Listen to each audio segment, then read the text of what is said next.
গাজায় যুদ্ধ থামাতে ও ফিলিস্তিনিদের ওপর ইসরায়েলি আগ্রাসন বন্ধের দাবিতে উত্তাল যুক্তরাষ্ট্র।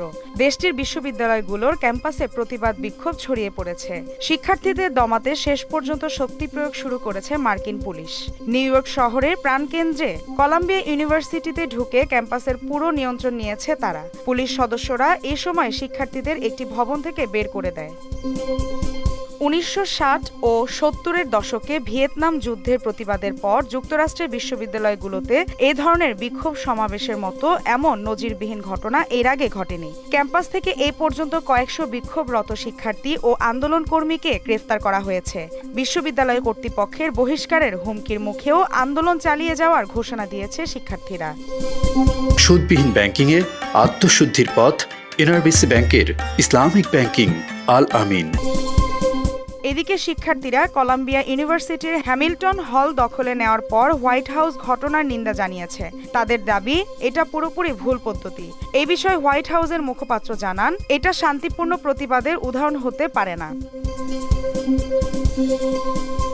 নর্থ ক্যারোলাইনা ইউনিভার্সিটিতে মঙ্গলবার পুলিশ অভিযান চালিয়ে বেশ কয়েকজন শিক্ষার্থীকে গ্রেফতার করেছে। এছাড়া অরেগন রাজ্যের পোর্টল্যান্ড স্টেট ইউনিভার্সিটি ক্যাম্পাস মঙ্গলবার বন্ধ ঘোষণা করে দেওয়া হয়েছে।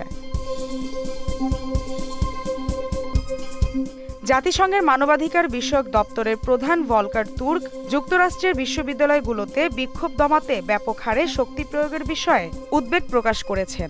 এক বার্তায় তিনি বলেছেন, মত প্রকাশের স্বাধীনতা ও শান্তিপূর্ণ অবস্থানের অধিকার সমাজের মৌলিক বিষয়।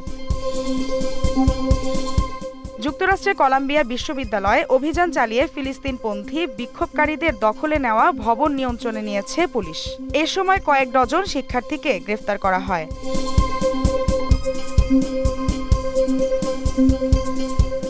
রয়টার্স জানায়, বর্তমানে ক্যাম্পাস থেকে আন্দোলনকারীদের সরিয়ে দেওয়া হয়েছে। সেখানে বিপুল পুলিশ অবস্থান নিয়েছে। নতুন করে কাউকে জড়ো হতে দেওয়া হচ্ছে না। মালিহা চৌধুরী, মোহনা ডিজিটাল।